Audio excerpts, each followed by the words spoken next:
नमस्कार, मी क्षितिज रेवडकर, राहणार मगरवाडी, पंढरपूरचा गाडी मालक आहे.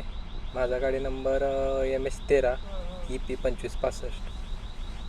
आज माझा व्हिडिओ बनवण्याचा मुद्दा हा होता की आज जे काय आपण मालक लोक आहेत, चालक मालक लोक ड्रायव्हर घेतो, ते न बघता काही जण घेतात. बाबा चल ड्रायव्हर लागतो, करतो, कच्चा माल असेल, कोणाचा टायमिंग माल असेल, करत असेल तर माझ्यासोबत घडलेला एक किस्सा मी तुम्हाला सांगतो. माझी गाडी विजापूरला खाली गेली ती. मी कंपनी मालाला पुणे ते बेंगलोर, पुणे चेन्नई या लाईनला चालतो. विजापुरातून मी सांगोलला थांबलो होतो आणि तिथे मला एक मित्र भेटला. त्याच्या थ्रू मला एक ट्रान्सपोर्टवाल्याचा कॉन्टॅक्ट करून दिला आणि त्यांनी मला कच्चा माल भरण्यासाठी थोडंसं प्रोत्साहन दिलं. आणि माझ्याकडे ड्रायव्हर नाही म्हणून त्यांनी मला ड्रायव्हर पण दिला. आता तो ट्रान्सपोर्टवाला जो होता त्यांनी मला कच्चा माल भरण्यासाठी ड्रायव्हर देतो म्हणल्यानंतर मी काय त्याची खात्रीनिशा केली नाही, कोण ड्रायव्हर, कुठला ड्रायव्हर, काय आहे. शेवटी ट्रान्सपोर्टवाल्यांनी ड्रायव्हर दिला आहे म्हणल्यानंतर मी त्याच्यावर विश्वास ठेवला सगळा. आणि मग नेक्स्ट डे जेव्हा गाडी भरून झाली 7 वाजता, त्यानंतर येतानाच त्याने थोडी कानकून चालू केली ती की 5व्या दिवशी गाडी येईल का, नाही येईल का, असं तसं वगैरे नाही का. मग मी म्हणलं ट्रान्सपोर्टवाल्यासंग बोलून घे, जे काय असेल. त्यांनी मला ड्रायव्हर दिलेला आहे. त्याचं बोलणं झाल्यानंतर तो माझ्यासंग यायसाठी तयार झाला. मला बोलवलं. मी त्यांच्या घरी गेलो. तिथं त्याची बायको म्हणून सांगणारी कोणी व्यक्ती होती आणि तो पण होता. त्यांनी येतानाच माझ्याकडून 3,000 रुपये जे आहेत ते म्हणले इथं ॲडव्हान्स द्यायला लागेल. मी त्यांना ॲडव्हान्स पण दिला. चल ठीक आहे, गोपाळांनी सांगितलं होता. आता ज्या ट्रान्सपोर्ट करून भरली होती ती ज्योतिर्लिंग ट्रान्सपोर्ट सांगोला मालक होते गोपाळ साळुंके, आणि त्यांनी सांगितल्याप्रमाणे मी त्याला 3,000 ॲडव्हान्स पण दिला. त्यानंतर तो ड्रायव्हर माझ्यासोबत आला. गाडी तर जाताना व्यवस्थित चालवली त्यांनी. नंतर आम्ही गाडी भरली होती रांचीच्या पुढे धनबादसाठी.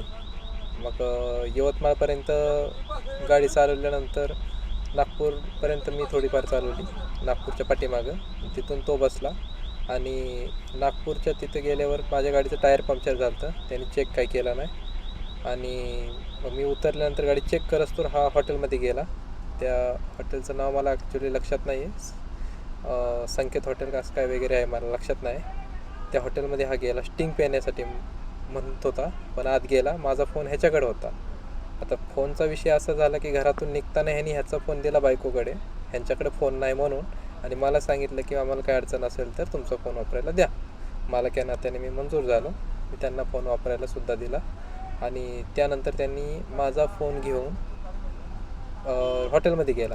पंक्चर होतं टायर, म्हणलं पंक्चर वगैरे काढावे म्हणून मी आतमध्ये गेलो आणि मी बघितलं की असं असं आहे, तो स्टिंग पितो आहे, काहीतरी मिक्स करतो आहे वगैरे. मी पाहिलं, पण मला पंक्चरचं टेन्शन आलं होतं म्हणून मी म्हणलं फोन दे, माझे पैसे त्यात आहे, मी आलो पंक्चर काढून, तू जेवण कर. त्यानंतर तो स्टिंग वगैरे घेऊन तसंच थोडंफार काय पिला असेल नसेल माझ्यासंग आला. नंतर मागं थांबला आणि मी टायर वगैरे खोलून वगैरे सगळं फिटिंग वगैरे करायच्या टायमिंगला तो आला. आणि त्या टायमाला मला जरा डाऊट आला, त्याचे डोळे वगैरे थोडे पाणवलेले वगैरे नाही का. मग मी त्याला साईडला बस म्हणलं आणि त्यानंतर त्यांनी काय केलं, बसला साईडला, थोड्या वेळ जागा राहिला, नंतर झोपी गेला. वाटतं 3-4 वाजता तर मी गाडी चालवली.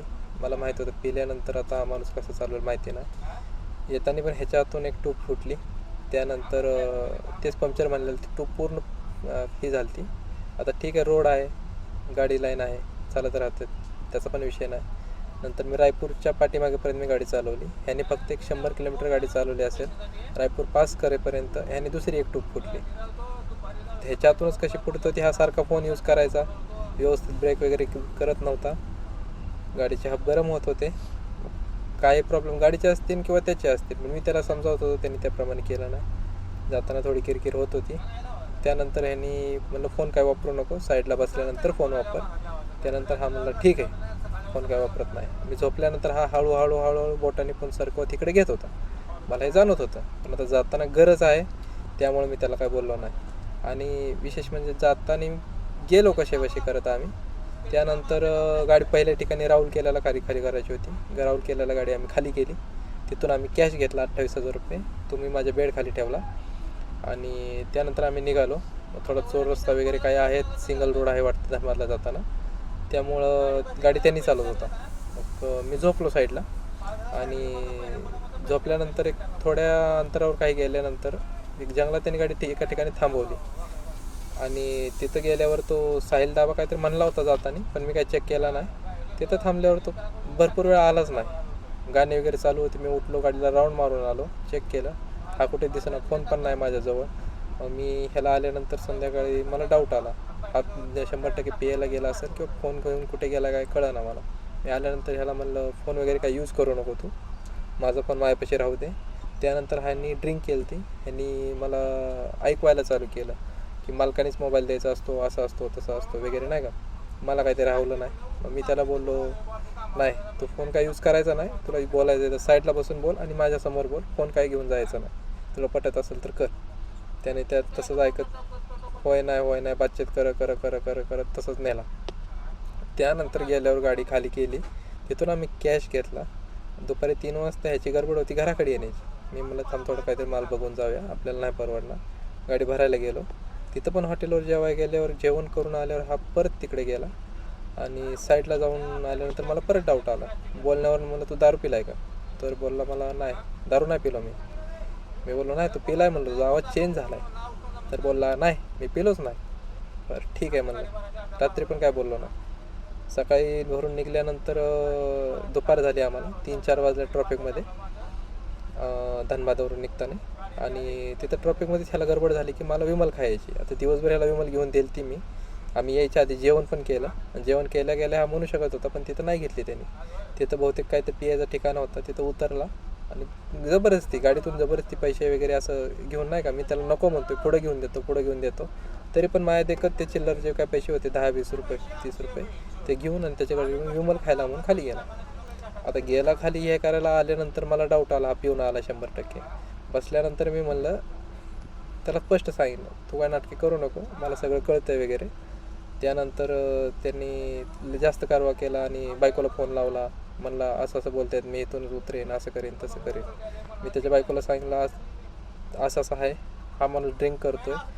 आणि त्यानंतर गोपाळ साळुंके हा पण लाईनवर होता, त्याचा पण फोन आला. मी पण सांगितलं असं तुम्हाला ऑलरेडी मी सांगितलं होतं. आणि गाडी खाली केल्याच मी त्या गोष्टी त्याला सांगितल्या होत्या. येताना ह्या माणसाने ड्रिंक केली, ट्रॅक्टरला येताना गाडी थटवली केली म्हणून. त्याने येतानाच सांगितलं होतं, बरं ठीक आहे कसं बसं या तुम्ही, आल्यानंतर पाहू. मग येतानाच असं झाल्यानंतर त्यांनी परत त्याला समजावलं, तर तो मान्य करायला तयार नाही. आणि त्याची बायको जी कोण म्हणणारी होती ती म्हणली नाही माझा नवरा ड्रिंकच करत नाही, असं नाही तसं नाही. ती मान्य करायला तयारच नाही. माझे भाऊ दारू पित होते पण त्यांनी दिली, ह्याने नाही पिला. हे काही गोष्टी मी ते एवढे सांगत बसत नाही. आणि त्यानंतर आम्ही आलो कशाबशा रायपूरला आलो. रायपूरला थांबल्यानंतर तिथं ह्याने परत गोंधळ चालू केला. ह्याचे घरचे टेन्शन मला द्यायला चालू केले, जे की मी स्वतः घेत नाही. माझ्या घरातले सुद्धा गाडी चालवताना ह्याने चालू केले. मी म्हणलं भाऊ मला काही टेन्शन द्यायचं नाही, तुझं टेन्शन जे काही बाजूला ठेव आणि माझा फोन काही यूज करायचा नाही, आणि तुझं जे काही टेन्शन आहे तू साईडला जाऊन बोल. त्यानंतर संध्याकाळी होय नाही थोडी कालवाकालवी झाली. मग हा म्हणला मी निघून जाणार आहे. मी ट्रान्सपोर्टवाल्याला फोन केला, गोपाळ साळुंकेला फोन केल्यानंतर तो बोलला ठीक आहे, त्याला जायचं आहे तर एक व्हिडिओ काढून घे, त्याला जसं जायचं आहे तसं जाऊ दे. एक व्हिडिओ काढताना सुद्धा त्यांनी म्हणला व्हिडिओ काढायचा नाही वगैरे. आणि व्हिडिओमध्ये खोटं बोलायला लागला, मी इथं मरीन, असं करीन तसं करीन. नंतर त्याच्या बायकोला फोन लावला, म्हणला असं आहे, उद्या माझ्यावर काय काम घेता कामा नाही, तुझ्या नवऱ्याने एवढ्या चुका केलेल्या आहेत. तरी पण ती बाई मानायला अजिबात तयार नाही. त्यानंतर तो संध्याकाळी माझ्या संग कसा बसा झोपला. मी जेवणच करणार नाही. आणि बायकोला मला शेवटी ह्यांनी जर मोबाईल नाही दिला तर मी रात्रभर जेवणार नाही, असं वगैरे. मी बोललो की नाही, मी तुला फोन काय देणार नाही, तू जेवण कर न कर तुझा प्रश्न झाला. मी त्याच्या बायकोला स्पष्ट सांगितलं, फोन हा माझी प्रायव्हसी आहे आणि मी माझी प्रायव्हसी मी त्याला ड्रायव्हरला देऊ शकत नाही. त्यानंतर त्याची बायको समजावून करून काहीतरी त्याला बोलली आणि थांबला तो. सकाळी मी आंघोळीला जाताना त्याच्या बायकोचे फोन आले म्हणून दिला फोन आणि मी आंघोळीला गेलो. 1 तासभर आणि कपडे वगैरे धुवून वगैरे टाईम लागला मला, एक अर्धा 1 तास लागला मला, कारण 3 दिवस आंघोळ केली नव्हती म्हणून. कपडे वगैरे धुतले, मी आलो आणि बाहेर निघताच ह्याने फोन माझ्या हातात दिला. म्हणला मी आंघोळ करून येतो. म्हणलं ठीक आहे. आंघोळ करून येतोवर मी गाडी वगैरे आवरून घेतली आणि त्यानंतर मी बसलो गाडीमध्ये आणि नाही का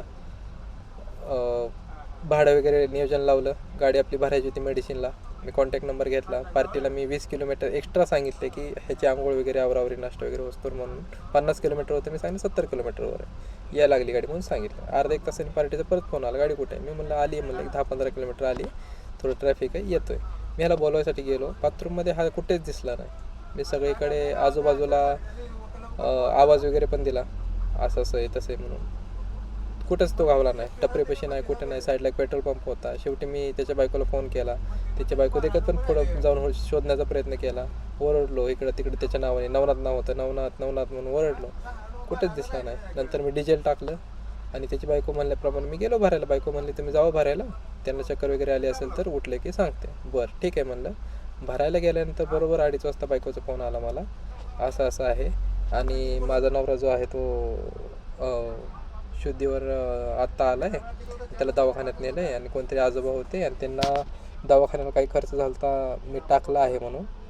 आणि मी म्हणलं ठीक आहे, मग आता काय करायचं आहे. तर ती मला म्हणली 2700 रुपये त्यांना तिकटाला पाहिजे आहेत, माझ्याकडे तर 1 पण रुपया नाही दादा, मला टाकून द्या. मी म्हणलं त्यांनी ऑलरेडी 3000 बदली घेतलेली आहे आणि आता तो रायपूरमध्ये गाडी सोडून चालला आहे, त्याचं तर काम पण निम आहे. त्याला बदली पण जर द्यायची असेल तर आता इथून कॅश नाही, भाडं सगळं पुढं भेटणार आहे म्हणलं कॅश, आणि इथं काय ॲडव्हान्स नाही आहे पेमेंट माझ्याकडं. नाही बोलले मला काही करून टाका, काही करून टाका, असं तसं नाही का. मग आणि मला तिने उधार मागितल्यासारखे मागितले, मी तुम्हाला रिटर्न करते म्हणून. जास्त हे केलं, लेडीज असल्यामुळे मी काय जास्त बोललो नाही. मी म्हणलं ठीक आहे ताई, मी टाकतो, पण जे काय आहे पेमेंट तुम्ही मला रिटर्न करून द्या नंतर हे केल्यानंतर. बरं ठीक आहे म्हणलं आणि पैसे दिले, मी टाकले आणि निघून आलो तिथून.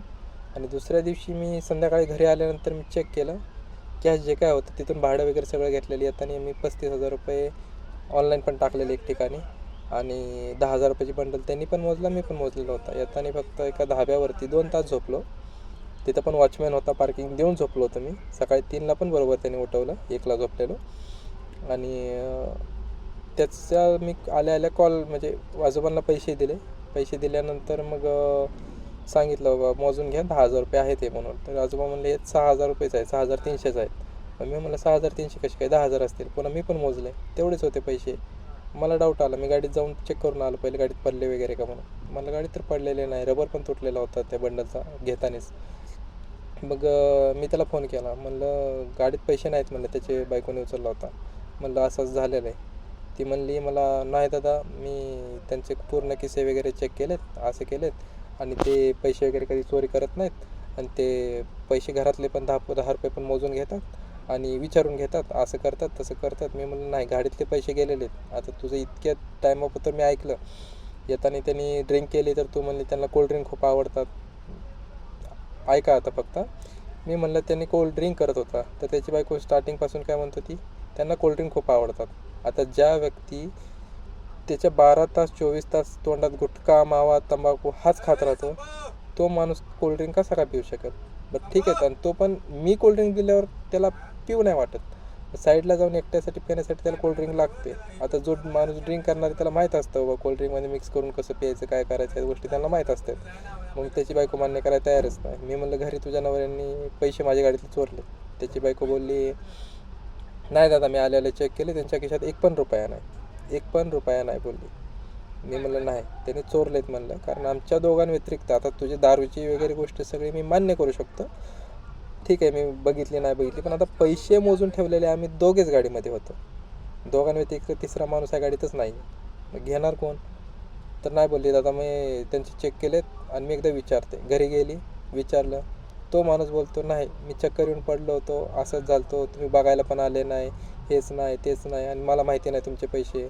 आणि म्हणलं मग पैसे कोणी घेतले. आपल्या स्लीपर केबिनच्या इथं जिथं आपण गाडीमध्ये झोपतो, आता मी गाडीतच आहे, मी तुम्हाला दाखवते. स्लीपर केबिन घेते, हे शीट आहे, ही पूर्ण गाडी आहे आणि इथे ही शीट आहे. ह्या शीटच्या खाली, ह्या शीटच्या खाली पण 3 गाद्या उचलून मी खाली पैसे ठेवलेले. आता एवढा जर कोण चोरणारा असेल तर तो बंडल काढून घेऊन जाणार, असे 2-3 हजार तर काढून घेऊन नाही जाणार बंडलमधले. त्याला ते बोलत होतो, नाही मला माहितीच नाही, त्याने मान्य तर केलं नाही. फक्त मला सांगायचं उद्देश हाच आहे की तुम्ही जे कोणी ड्रायव्हर वगैरे ठेवता मित्रांनो, ड्रायव्हर मालक चालकांनो, तर चौकशी करून घ्या. जो कोणी माणूस असेल तो चोऱ्याचा करण्यासाठी वगैरे, त्याला काही मालकाशी घेणं देणं नसतं किंवा गाडीच्या नुकसानीशी काही घेणं देणं नसतं. त्यामुळं आणि कोणाच्याही विश्वासावर ड्रायव्हर नेऊ नका, आणि नेत असाल तर भरपूर काळजी करून घेऊन जावा. त्यांनी मोबाईल मागेल तुमचा, तुम्हाला इकडे तिकडे पैसे सोडून जात असाल आता मी म्हणत नाही प्रत्येक मालक जण असं करत असतील, पण जे कोणी नवीन असतील किंवा जे कोणी ड्रायव्हरवर पूर्ण विश्वास ठेवून देत असतील तर त्यांनी ड्रायव्हरवर पूर्णपणे विश्वास ठेवू नका. सगळे ड्रायव्हर असे असतात मी म्हणत नाही, पण आजकाल ड्रायव्हर जे आहेत ते कोणत्या थराला जातील हे पहिल्यासारखं राहिलं नाही. आणि माझ्यासंग घडलेला किस्सा आहे आणि आत्ता मला हाच विषय आहे की माझ्याकडे काही पुरावा नाही. आता मस्त माझ्या पैशातले 10,000 4,000 गायब आहेत हे मला माहिती आहे, पण माझ्याकडे पुरावा नाही की त्या माणसाने पैसे नेलेत म्हणून. आणि आमच्या दोघांव्यतिरिक्त त्या गाडीत माणूस तिसरा आलाच नाही आणि गाडी जिथून तो पडला तिथून गाडी थेट घरी आल्यानंतरच थांबलेली आहे. एक दिवस आधीमध्ये फक्त 2 तास धाब्यावर झोपलो होतो, गाडी लॉक करून झोपलो होतो. जरी चोराचा विषय आला तरी त्यांनी बंडल नेला असता, असे 2-3 हजार नेले नसते. हे तुम्ही पण ओळखू शकता. तर माझ्याकडून चूक झालेली आहे हे मी पूर्ण विश्वास टाकला ट्रान्सपोर्टवाल्यामुळं. आणि ट्रान्सपोर्टवाल्याला बोलल्यानंतर तो फक्त बोलतो हा ठीक आहे मी बोलतो करतो असं तसं. ते पैसे येतील का नाही आपल्याला नाही माहिती. आता 2-3 हजार रुपये गेलेले सोडूनच द्यायला लागतील आपल्याला 4,000 रुपये. पण मी तुम्हाला ह्या गोष्टी का सांगतो आहे आणि माझ्या भरपूर मित्रांसंग झालेलं आहे की ड्रायव्हरकडून हाताने नुकसान करणे हे करणे ते करणे. आणि भरपूर लोक असे म्हणतात, ऐकलं पण असेल की ड्रायव्हरच्या हातून गाडीची नुकसानी होते. त्यामुळं तुम्ही ठेवताना ड्रायव्हर विचार करून ठेवा, विश्वासू आहे का कसा आहे त्याचं बॅकग्राऊंड चेक करा. माझा ड्रायव्हर पण मला असं खूप मोठे बोलणारे ड्रायव्हर खूप आहेत. आम्ही टेलर चालवले, आम्ही बल्कर चालवले, आम्हाला इकडं पगार होता आम्हाला तिकडं पगार होता. आणि मला हितपत्रे सांगितलं की त्यांनी त्याच्याकडे जो मोबाईल होता तो त्याच्या मालकाचा आहे आणि त्याच्या मालकांनी त्याला पेमेंट देण्यास नकार दिला आणि त्याचा मालक बोलला की हा फोन तू विकून पैसे घे. आता कितपत खरं आहे हे त्यालाच माहिती, कारण त्यांनी त्या मालकासोबत पण हाच फ्रॉड केलेला असणार आहे की तो मुंबईला गेलता वाटतं आणि मुंबईला गेल्यानंतर 2-3 दिवस 4 दिवस काही काम केलं आणि त्याचं पेमेंट भेटलं नाही म्हणून हा घरी आला आणि मोबाईल घेऊन आला आणि मालक बोलला की मोबाईल विकून पैसे घे. आता हा मोबाईल त्याने त्याचा चोरला असेल का दिला असेल आपल्याला त्यात पडायचं नाही आहे. पण तुम्हाला सांगणं एकच आहे, कोणताही ड्रायव्हर असेल तर पैसे मोबाईल आपल्या गाडीत काही मौल्यवान वस्तू असतील सांभाळून घेऊन जावा. आमच्यासंग हा किस्सा घडलेला आहे आणि तुमच्यासोबत घडू नये त्यामुळे तुम्ही सावध राहा. आणि त्या ड्रायव्हरचं नावसुद्धा सांगतो. हा ड्रायव्हर जो होता तो सांगोल्यात राहणारा होता. ह्याची बायको काहीतरी नागपूरची होती आणि ह्याचं नाव मला काहीतरी नवनाथ प्रकाश लेंडवे असं त्याच्या पॅन कार्डवरती बायकोला पाठवलेलं माझ्या व्हॉट्सअपवरून. त्याच्यावर नाव होतं नवनाथ प्रकाश लेंडवे. 1997 ह्याची जन्मतारीख आहे. हा माणूस इतक्या थराला म्हणजे इतका भोळा साध्या भोळ्यापणाचं नाटक घेतो की पुढच्या माणसाला वाटेल बाबा हा ठीक आहे हा माणूस मजबुरीने आला आहे किंवा ह्याचे पैसे बुडवले असतील करतील वगैरे म्हणून. पण हा माणूस विश्वास ठेवण्यासारखा नाही आहे आणि ह्याच्या खोटेपणाला ह्याची बायको साथ देते. सगळ्यात मोठी गोष्ट म्हणजे ह्याची बायको ह्याच्या गोष्टीला साथ देते की हा पितोय म्हणल्यानंतर ती ॲक्सेप्ट करत नाही आणि पैसे चोरल्या म्हणल्यानंतर ती ॲक्सेप्ट करत नाही. मग ह्या दोघेजण मिसळून आहेत का मिळून आहेत का ह्या गोष्टी कोणाला माहिती नाही. ह्या गोष्टी मी तुम्हाला अवॉइड करण्यासाठी सांगतो आहे. तुम्हीसुद्धा सावध राहा. आणि ह्या ड्रायव्हरला तर तुम्ही नेऊच नका. जो कोणी सांगोलचं मी नाव सांगितलं नवनाथ प्रकाश लेंडवे, हा ड्रायव्हर जो माझ्या गाडीवर फ्रॉड करून आलेला आहे चोरी करून आलेला आहे ह्याला तर तुम्ही घेऊच नका. पण तुम्ही कोणताही ड्रायव्हर घेत असाल तर तुम्ही त्याची चौकशी वगैरे नीट शहानिशा करून घ्या. 2 पैसे जास्त जाऊ द्या पण असले ड्रायव्हर नेऊ नका. कारण वाटेमध्ये किती त्रास होतात काय होतात कुठे काय करेल काही सांगता येत नाही. आणि 2-3 ठिकाणी तर ह्यांनी येताना असं झालं की ट्रॅक्टरलासुद्धा साईडला कट लागला याच्याकडून आणि हा बोलतो की ट्रॅक्टरनेच मला हे केलं धडकावलं आपल्या गाडीला माझ्या गाडीला. मग आपली गाडी काही धडकली वगैरे नाही पण साईडला थोडंसं स्क्रॅच पडले. मी त्याला तेव्हाच सावध केलं. येताना पण झोपीत गाडी डिवायडरवर घेऊन चालला होता. येताना त्याने कुत्रं मारलं. एवढ्या गोष्टी घडल्यात. आता ह्या गोष्टी आता सांगायच्या म्हणजे काय आहे की ड्रायव्हरला गाडीची अजिबात काळजी नसती. आपल्या गाड्या आपल्या आहेत मालकांनी कष्ट करून घेतलेल्या असतात. तुम्ही सावधरित्या ड्रायव्हर ठेवत जावा आणि जे काय असेल ते आपण बघूया पुढच्या पुढं. पैसे भेटू ना भेटू पण मला वाटलं की आपण सावध करावं. कारण आजकाल आपण ड्रायव्हर ठेवताना ह्या गोष्टी कोणी सांगत नाही. इन्फ्लुएन्सर म्हणून मी कधी ऐकल्या नाही आणि कोणी मला ह्या गोष्टी न सांगितल्यामुळं मला कधी डोक्यात आलं नाही. आणि आजपर्यंत मी जेवढे पण ड्रायव्हर ठेवले त्यांचे कोणाचे 1 रुपया पेमेंट थकवलं नाही आणि त्यांनी पण मला कधी असा धोका वगैरे दिला नाही. फोन उचललं नाही किंवा पैसे उचलणे ह्या कधी गोष्टी केल्या नाहीत. पण ज्या गोष्टी माझ्या फर्स्ट टाईम घडल्या मी त्या तुमच्यासमोर मांडतो आहे. त्यामुळं तुम्ही पण सावध राहा आणि धन्यवाद. आणि इथून पुढं जे कोणी पण मालक चालक ड्रायव्हर ठेवत असेल त्याची शहानिशा करा. एखादी नोटरी करा वाटल्यास तर किंवा त्याच्याकडून काहीतरी त्याचे डॉक्युमेंट वगैरे त्याचा पुरावा प्रूफ काहीतरी घेतल्याशिवाय त्याला गाडीवरती नेऊ नका. उद्या काही जरी झालं सगळे तुमच्या अंगलट येणार आहे. मग एक व्हिडिओ पाहिला मी की एक ड्रायव्हरला तिकडं लांब कुठे घेऊन गेल्यानंतर त्याला मारलं बोकसलं आता त्या ड्रायव्हरचं म्हणणं आहे की त्या मालकाचं म्हणणं आहे की तो सोन्याची का काही चेन गाडीतून घेऊन पळाला, त्यामुळं मी एफ आय आर द्यायला गेलो तोपर्यंत तो मेलेला होता, असं होतं. आता खरं खोटं काय आपल्याला माहिती नाही, पण आजच्या काळात मालकांना पण सावध करण्याची माझी विनंती आहे की सगळे ड्रायव्हर सारखे नसतात. उद्या तुमच्या गाडीच तुम्ही विश्वासाने देताय, पाठीमागं तुमचे टायर विकतीन, डिझेल विकतीन, काय विकतीन आपल्याला सांगता येत नाही. त्यामुळे तुम्ही सावध राहा. धन्यवाद. ह्याच व्हिडिओमधून माझा सांगण्याचा एवढाच उद्देश होता. हा प्रसंग सांगितला मी, आणि तुम्ही फक्त सावध राहा. मी तर सावध झालेलोच आहे, अनुभव विकत घेतला आहे, पण तुम्ही पण सावध राहा ही विनंती. चला, धन्यवाद.